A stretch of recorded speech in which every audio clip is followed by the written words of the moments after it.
Hello. Tami Talks Trauma is a podcast where we discuss the myriad ways trauma impacts our moment-to-moment living and how to turn a disconnected life into one of alignment. We dive into personal story and then practical ways to calm our brains and nervous systems as we heal and grow. Thank you for joining us today, and I hope you find tangible ways to live your most vibrant life.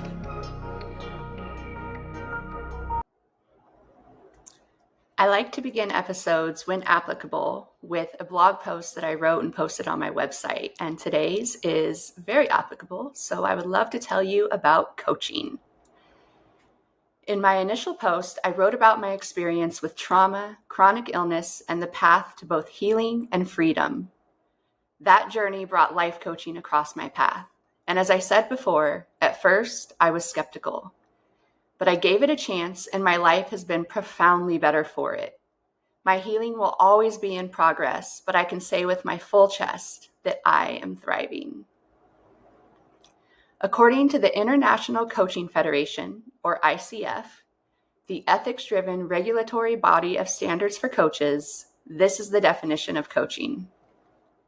ICF defines coaching as partnering with clients in a thought-provoking and creative process that inspires them to maximize their personal and professional potential. The process of coaching often unlocks previously untapped sources of imagination, productivity, and leadership.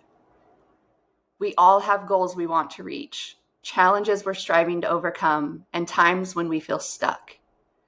Partnering with a coach can change your life, setting you on a path to greater personal and professional development. So coaching centers on you, the client, and meeting you exactly where you are.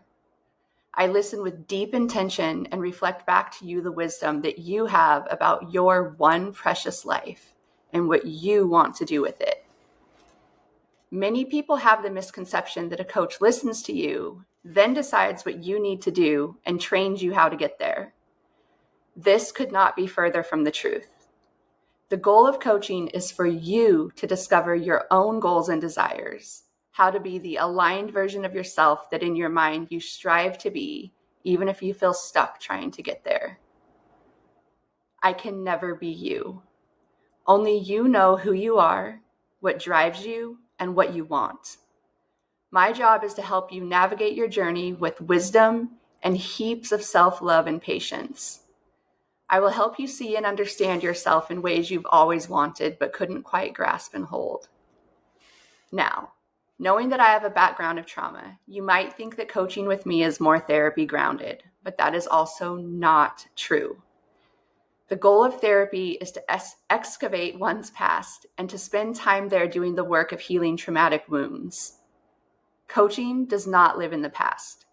Coaching is actively in the present, in the light of knowledge about one's past, but laser focused on how to engage in the actions and behaviors today that will change your tomorrows. This is my job and my passion. I want to help you find you just like I have found myself. I am coached by my peers all of the time. It keeps me focused on my own forward growth. I would love to do the same for you. Today's guest is Darla Antoine. Darla is a member of the Okanagan First Nation and an anti-oppressive copywriter and editor. With a bachelor's in journalism and mass communication and a master's in intercultural communication, Darla has over 20 years of experience writing and editing for digital, print, and radio outlets. She is also a spiritual worker and lives in Costa Rica with her partner and their 2 children. Learn more at heydarla.com or serendipitydaily.com. Also, Darla happens to be my very best friend of over 25 years, and I'm so excited for you to meet her today. Hello, and thank you for joining us today. We are back with my first episode that has 2 parts. The first episode was a little bit about who I am and who my best friend, Miss Darla, is. Getting a little bit of a sense for who I am and why I'm doing this and what this podcast is about. And today we're going to talk a little bit about life coaching, why I decided to become a life coach, and why I've launched this business and am doing this podcast alongside of it. So thank you for joining me, Darla. Thank you. Happy to And be. thank you. And we're going to do things actually a little differently today. I know that I am the host, but today Darla is going to interview me on this episode because I think it's really important for you to hear about why coaching and why I believe in it and what it is. So, yeah, hit us off, Darla. Well, yeah, I love this path that you have taken in the last couple of years of healing your trauma to I don't think it'd probably ever be fully healed, but working on that. Right. And part of that, you've found coaching. And I think it's such the perfect fit for you and who you are as a person. But I would love to know what brought you to this point. What brought you to coaching? Yeah. Well, we touched on it a little bit or a lot bit in the last episode, but I had an extremely traumatic childhood and a very abusive home life. And that led me to Christianity, the conservative evangelical kind that I now believe is a cult. But they promise love. They promise, an eternity with someone who loves you perfectly. And all you have to do is follow the blueprint that they literally say basic instructions before leaving Earth. Like everything about Christianity is about, be real good today so you can have a perfect forever. Yeah. And that had really appealed to me. But that system, especially as a woman who I'm smart and I'm not afraid to speak up. And so a lot of men did not like that. So it led to a lot more trauma. Not just the belief system, but I actually experienced a lot of religious abuse. And so coming out of the church for me was I made Jesus my entire life from the ages of 16 to 34. I got married and had kids, but the person I married, we were all about Jesus. Everything was Jesus, Jesus, Jesus, Jesus, Jesus. And once it was actually the mistreatment, it was someone being really condescending and bigoted and homophobic about trans people that led to this huge blow up with the church that I was going to that finally made me realize like these people don't actually love people. Like they want to make people be like them. Yeah. And that led me out of the church. But then I think it was a combination of no longer being in the church and not having that structure of what I was supposed to do with my life, who I was supposed to be spiritually on a soul level. I didn't have that anymore. And I had been so stunted by my childhood and then by the church that I had no clue who I was or how to be a human, which might sound really ridiculous, but I had no idea. And it's not just that I had 4 kids in 7 years, but my fourth, she was born really sick with some things that we're lucky. She's as healthy as she can be, and we're very lucky because it looked for a while like we might not get this, we might not have her still. And I think after the final surgery where they said she's as healthy as she can be, and we got to monitor this situation for the rest of her life, but this is the best case scenario. After that, I just crashed. Yeah. That's when I just disappeared and checked out. And over time, at some point, I spoke about this in my blog post in the last episode, but I gave up. I really did give up for a while and just kind of checked out and just went through the motions of life. And I really can't explain why. Like, I asked myself this a lot, like, why did I turn out the way I did? Like, why did I not become an abuser? Why did I break the cycle? And I can't answer that. I don't know why.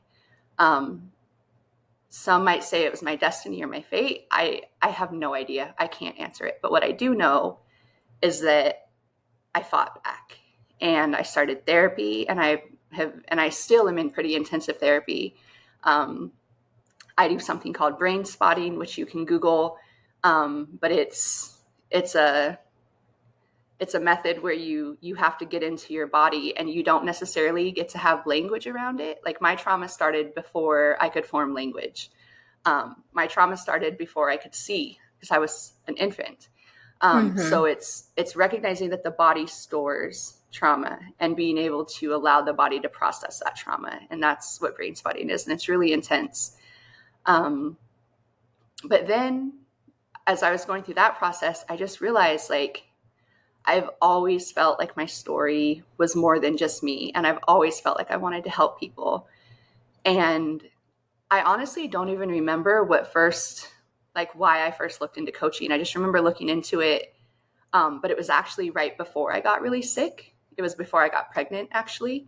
And so the program that I started, I was in it when my daughter was an infant. My youngest was an infant, and I quit halfway through. And that was part of when I quit on life. Actually, I quit that program halfway through.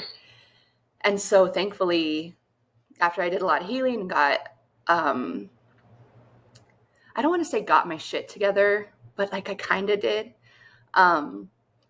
But I don't want it to sound like, oh, and all anybody has to do is just get their shit together. Like it's just about you making enough effort, because that's not true.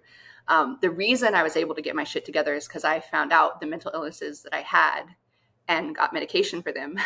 Actually found out the mental illnesses I had when I was on medication and it was working. So I Googled what it was for and I was like, oh, I'm bipolar. This is how I learned that I'm bipolar. Okay. Like, or I have bipolar. That identity language, nothing for me. Like, I don't care. I respect others for whom it means a lot, but for me, I don't care.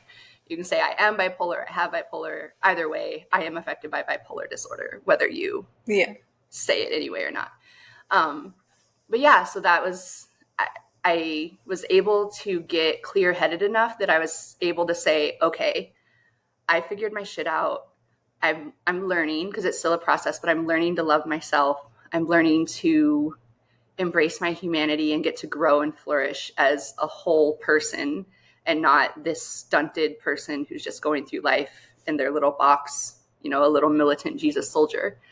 But then it was like, okay, now what? Like, what do I do to help people? And I remembered that coaching program and restarted it. And it was the right time. It was revitalizing. And I'm aware of my rambling, so I'll let you enter in and ask me a question. But yeah, that's the long story, but that's what brought me to coaching. But I would argue that coaching came across my path because I still have no idea what made me look into it. It was just, I remember looking into it and then starting it and quitting it and then coming back and being like, okay, this is how I can help people, is helping people with the practical,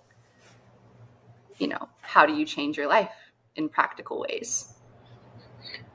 So in your experience, what's the difference between coaching and therapy? And why might someone find use out of both? Yes, because therapy is about healing trauma, and healing trauma it's about what's happened in your past. It's about excavating and looking. I say that carefully because there's actually a lot of current thought in trauma therapy where you don't need to have language around it and that it can actually be triggering to revisit and explain what you've experienced. But it still involves, even if you don't put language around it and you're doing something like EMDR or like I do brain spotting, there's something called, I believe, EFT tapping. Like there's a lot of different methods that get your body in line with your mind. And that's coming from a point of healing from your past. That is therapy. Coaching is not about your past. Coaching is actually about helping you get some distance from your story, because we all tell ourselves story. We have story around everything. And coaching is about recognizing the stories you're telling yourself and being able to sit with someone. So me, it would be someone coming in, sitting in front of me saying, this is what I want. This is where I am. There's a disconnect between the two. I don't know how to get to who I want to be. And so my job is to give that person the space to come in and say what they are experiencing, where they are in life, and then reflecting back to them. This is what you're saying. Have you ever recognized that you just said this. A big part of coaching is really being present. Actually, all of coaching is really being present with the person, reading their body language, and being able to reflect back to a person, when you said this, you slumped over, your countenance went dark. What was behind that? Or when you said this, you lit up, your chest came out, your face got bright. Like, tell me more about that. And it's really just entering into a person's world, where they are, finding out where they want to go, and then helping them recognize their own goals for themselves and empowering them to get there. And it does include challenges. You can call it homework, but saying like, okay,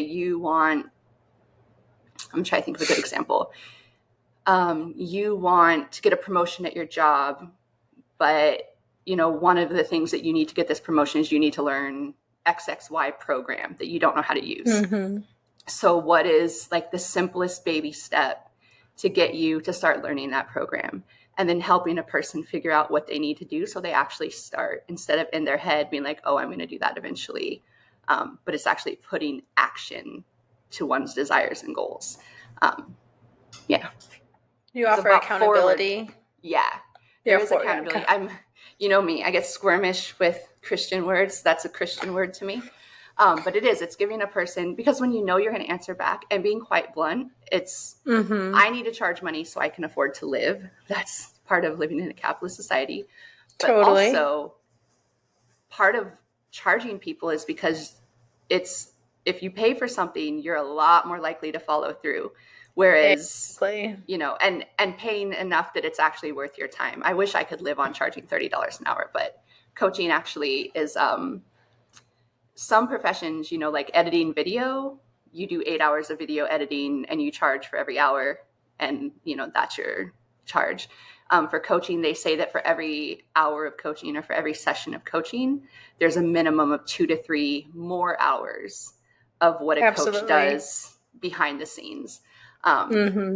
So, but yeah, I just think that coaching is really important because it's about forward action and forward movement and forward growth. And it's not that that's not also a part of therapy.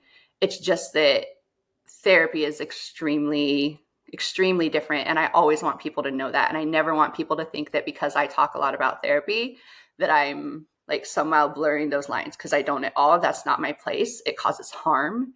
And my heart is always that I don't want to harm people. Absolutely. Wonderful. Well, thanks for sharing that. Yeah. Well, we have time for about one more thing. So what else would you like to know about what I do and why I do it? Well, I guess, what's your hope for, beyond the platitudes, and not to be dismissive, but of helping people live a better life, what's your hope for this work that you're bringing into the world? Yeah. I love that you asked that, because it's a lot of why I started the podcast, is that I want, you and I talk about this, there's a place for darkness. I don't like when everybody's like, light, bright, bring it into the light, because I think there's a place for darkness. I think especially for the feminine, we need our space. But I think the reason I started the podcast to pair with coaching is that I can work with people one-on-one and help them. But then also the podcast brings in a lot of the things that I've learned through other people coaching me. A lot of it's my own research, things I've read, people I've discovered who said they do this practical thing to help them with their trauma. But what I believe is that we've all experienced trauma. It's different for each person. And obviously there's some trauma that we would look at and be like, well, if I have to choose between that trauma and that trauma, this one seems a lot less shitty. But with that, I think your brain, I know it's not my opinion, your brain and nervous system respond to trauma in particular ways that are universal, that everybody's brain and nervous system responds to trauma in similar ways. It builds neural pathways that go in specific places. We all have that judge inside of us that tells us that we're not good enough, that makes us feel insecure.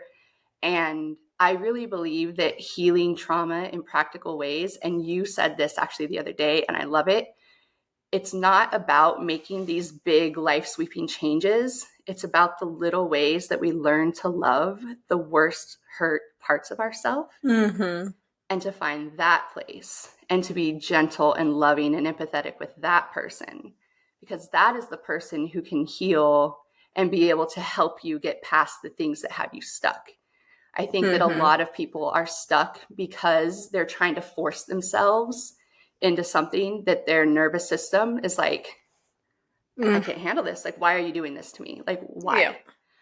Why? So the podcast is really about, which we're going to wrap up by me asking you yours. The podcast is about having people where we say, you know, this has been my experience. This is story. I'm all about story. Obviously, I'm starting my first episodes with a lot of story because I love story. I think that's how we connect. Best. And I agree. Connection is the point of life.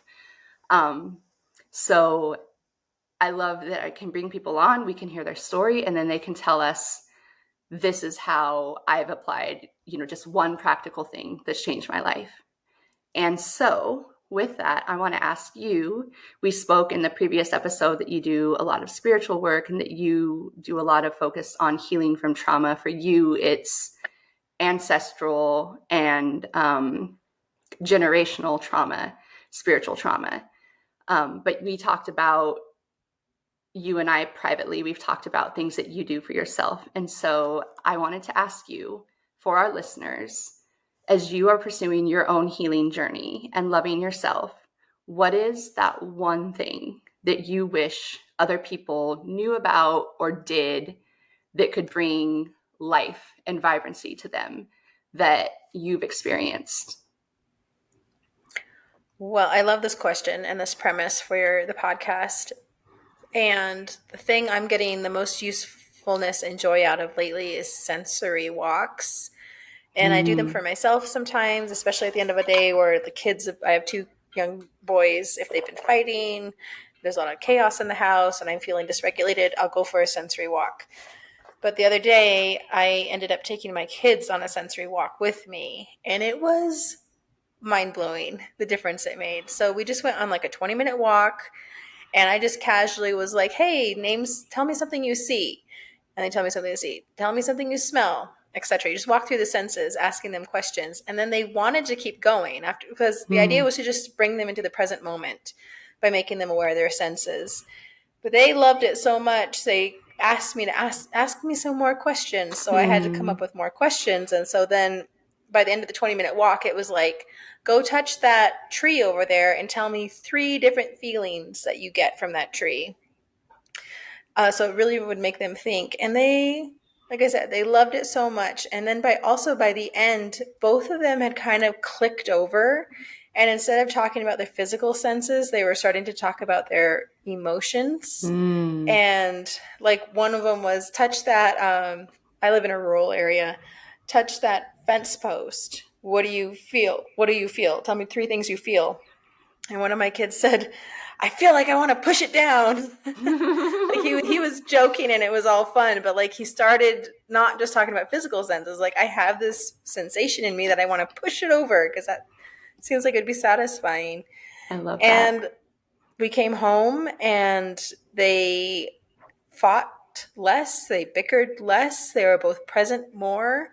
And it was just a really nice way to connect and be calm and present as a family. And it's like my new favorite thing. I love that. That is exactly what our brains and nervous system desire, is to get into the body, get present, notice our senses, and be alive. Those are the times we feel most alive. When you ask someone when they feel most alive, it's always a specific moment where they were in their body. I love that you're giving that to your kids and to yourself. I love that you're giving that to yourself. I love that you do that just for you, just to love you, because you deserve it. So thanks. Thank you for sharing that. Thanks for asking. Yeah. Well, thank you for coming on. Thank you for being my launch point. As I thought about what to do, I just thought, there's just no better way to start than to have someone who knows me inside out, who supports me, who believes in what I'm doing. So thank you for that. Thank you for 25 years of having my back. I love you very thanks for much. inviting me. I'm excited to eventually be an official friend of the podcast, to put in my bio and everything. I know. I love it. I love it. Yeah. I'm happily going to keep pointing people to you because you're an enigma, I think. Oh, thank you, Tami. Love you. Yeah, I love you too. Well, thank you, Darla. Thank you, listeners. Thank you for joining us. This podcast is going to keep going as long as people want to listen to me. Even if there are 2 of you, I'll still put it out there because that's 2 human lives that I hope got a little bit better. So thank you for listening. Thank you for your time. And thank you for joining Tami Talks Trauma. We'll talk to you next time. I hope you enjoyed joining me today on Tami Talks Trauma. May you feel inspired and encouraged to apply what you learned so that you experience greater alignment and vibrancy in your one beautiful life. Please like, subscribe, leave comments or reviews. It helps this little baby podcast grow. You can always find me on my website, tamirose.com, or on social media as @TamiRoseCoach. See you next time, and to you, gorgeous human, let's thrive.